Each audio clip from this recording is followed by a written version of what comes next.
ओम सच्चिदानंद रूपाय विष्णुत्पत्त्यादिहेतवे तापत्रय विनाशाय गोविंदाय नमो नमः।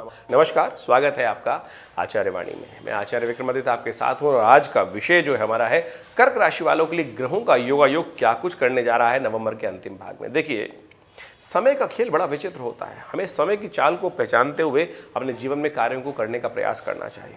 जब समय अच्छा चल रहा हो तो मिट्टी में भी हाथ डालो तो सोना बन जाता है। तो कर्क राशि वालों, आपकी राशि के अनुसार से हम बात करें तो नवंबर का अंतिम भाग ओवरऑल हमें बड़ा अच्छा दिखाई देता है। कई ग्रहों के योग आपके लिए बहुत फेवरेबल बन रहे हैं और यदि उनका उपयोग, समय का उपयोग कर लें तो आप सुंदर तरीके से आगे बढ़ने के सुंदर योग बना सकते हैं।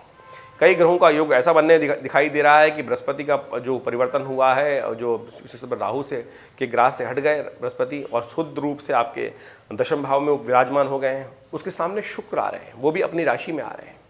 ये परस्पर कई प्रकार के आपके जीवन में उत्थान के योग बनाएगा यदि आप इसको बैलेंस रूप में देखिए। एक दैत्य गुरु है, शुक्र जो है वो दैत्य गुरु है। बृहस्पति विशेष तौर पर राहु के साथ चल रहे थे तो अशुभ प्रभाव में थे, अब वो हट गए वहाँ से, भाग्य में चले गए राहु महाराज। अब बृहस्पति शुद्ध हो गए, लेकिन साथ साथ अब बृहस्पति और राहु जो विशेष तौर पर शुक्र का योगायोग बन रहा है, ये उत्थान के योग बना सकता है, लेकिन सावधानी के साथ।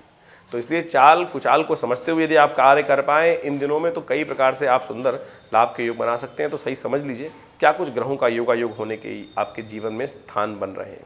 देखिए, नवंबर के अंतिम भाग में जो हमने कहा आपको बुध का परिवर्तन का योग बन रहा है। बुध आपकी राशि के अनुसार से यदि हम बात करें तो शत्रु भाव में जा रहे हैं और ये आपके लिए थोड़ा सा विचारणीय विषय होगा कि इसको कैसे संभालना है आपको। इसके साथ साथ शुक्र परिवर्तन करके सुख भाव में जा रहे हैं, ये आपके लिए बहुत अच्छा योग बना रहे हैं। इसके साथ साथ मंगल और शनि का जो टकराव हो रहा है वो विशेष तौर पे सोचने वाली बात है। मंगल शनि का टकराव लगातार चल रहा है और करीब करीब 1.5 महीना चलना है अभी। और जहां मंगल शनि का टकराव हो रहा है वो आपके लिए विशेष तौर पर बहुत सावधानी के साथ आपको समझ लेना चाहिए क्या कुछ योग बनाएगा। और एक देखिए, मंगल वृश्चिक राशि में जब से आए हैं, देखिए संसार के दृष्टिकोण से कहा जाता है कि जो शेयर मार्केट में काम करते हैं लाल वस्तुओं में दाम बढ़ाने के योग बनाने वाले हैं। और प्रेशियस आइटम, शुक्र का परिवर्तन बृहस्पति के साथ जिस प्रकार का होगा वो प्रेशियस आइटम सोने चांदी के भाव में उतार चढ़ाव बनाने के योग बना सकता है। तो इन सब संबंधों में ध्यान रखते हुए कार्य करने का प्रयास करना चाहिए। इसके साथ साथ बृहस्पति और शुक्र का जो परस्पर समसप्तक योग बन रहा है ये संसार में धार्मिक अपवादों को उत्पन्न कर सकता है।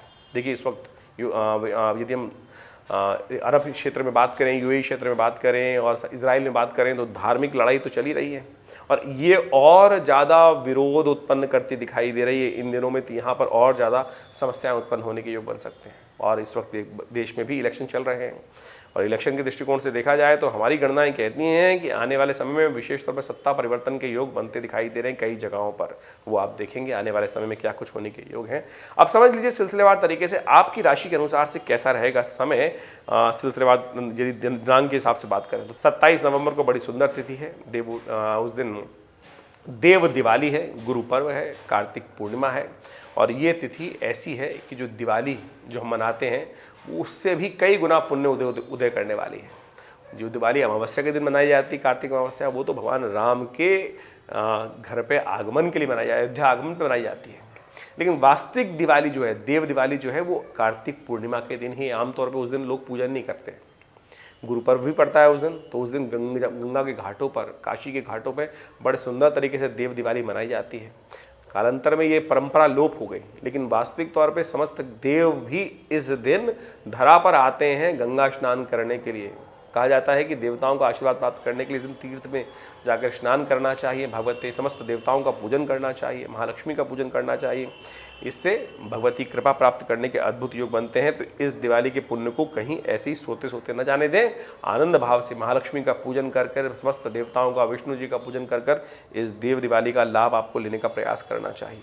ग्रह आपके लिए बड़े अनुकूल बन रहे हैं। परिवर्तन का योग जो बन रहा है लाभ की स्थिति इंगित करता दिखाई दे रहा है। कार्य को लाभ करने की तरफ ले जाएं तो सुंदर तरीके से स्थितियां अच्छी बनेंगी, आगे बढ़ने के योग बनेंगे। लेकिन फिर भी अपने हिस्से पर कहीं लात न मारने का प्रयास करें। ऐसा हो सकता है आप इन दिनों, क्योंकि बुध का परिवर्तन हो चुका है, सुबह सुबह आज 6:55 5:55 पर बुध आ गए हैं। जो कल परिवर्तन का योग बना रहे थे वो आपके छठे भाव में। ये आपके आते हुए धन पर आपके स्वभाव के कारण से नुकसान करा सकते हैं। इसलिए अपने हिस्से को, अपनी पकड़ को विशेष तौर पर मजबूत रखने का आपको प्रयास करना चाहिए। 28 नवंबर को ग्रह गणना बात करें तो उस दिन मंगलवार का अवसर, प्रतिपदा तिथि, मार्गशीर्ष का महीना इस दिन आरंभ हो रहा है और मार्गशीर्ष का महीना भगवान कृष्ण का सबसे प्रियतम, भगवान विष्णु का प्रियतम मास माना जाता है। कहा जाता है कि उनका एक मंत्र है ओम दामोदराय नमः। विशेष तौर पर इस मंत्र का एक माला अवश्य जप करने का प्रयास करना चाहिए नित्य प्रति, और नित्य प्रति भगवान विष्णु का पूजन करना चाहिए। भगवान कृष्ण ने गीता में इस मास को विशेष तौर पर सबसे श्रेष्ठ मास कहा है, स्वयं अपना नाम दिया है।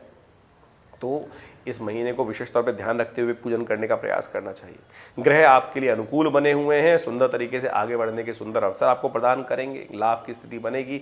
ऐसे में कोशिश ये करें कुछ कन्या पूजन इत्यादि कर उसका लाभ लेने का प्रयास कीजिए, सुंदर होगा। 29 नवंबर को ग्रह गणना बात करें तो उस दिन बुधवार का अवसर, द्वितीया तिथि, और साथ साथ तुला राशि में शुक्र प्रवेश कर रहे हैं और चंद्रमा भी परिवर्तन की तरफ जा रहे हैं। चंद्रमा का परिवर्तन आपके लिए थोड़ा नुकसान के योग बनाता है। ऐसे में मनोमस्तिष्क को ध्यान रखते हुए कार्य करने का प्रयास कीजिएगा।